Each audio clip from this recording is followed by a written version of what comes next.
Well, it's time for your questions, and so we got some time for Bring It On. We do. This first question, Gordon, comes from San, who says, I have been very lonely in my marriage. My husband's priorities fall in this order: work, television, and then his phone. I've brought it to his attention so many times, I find myself only relying on God and him being my true friend, but I'm still lonely.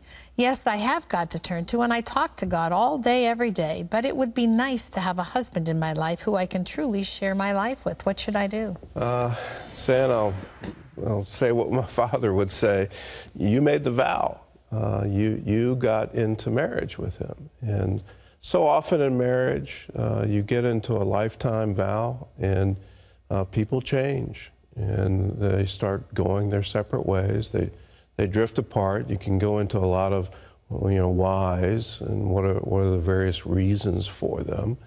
But here's some bottom line stuff. You made a vow, and you need to keep that.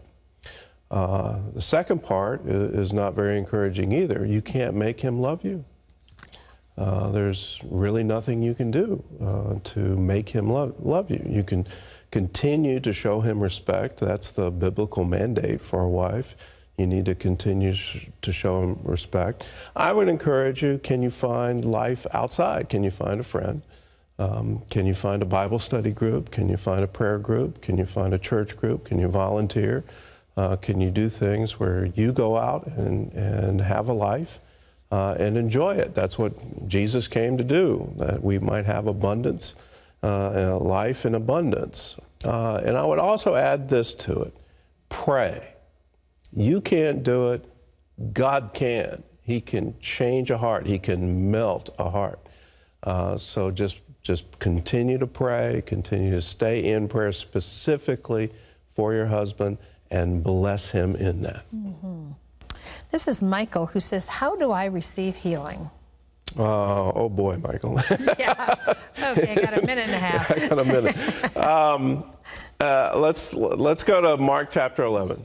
And here's the parable of the tree that was withered from the root, amazed the disciples. And from there, if you have the faith of a mustard seed, you can move mountains. And then he gives the key. Believe that you have already received, and you will have it. And now, when you are sick and when you need healing, believing that you have already received is really hard to do. And I know that from personal experience. But there's something that is supernatural that happens when you change, where you understand, not just from an intellectual standpoint, but you understand deep in your spirit that Jesus has borne away our infirmity, that by his stripes we are healed.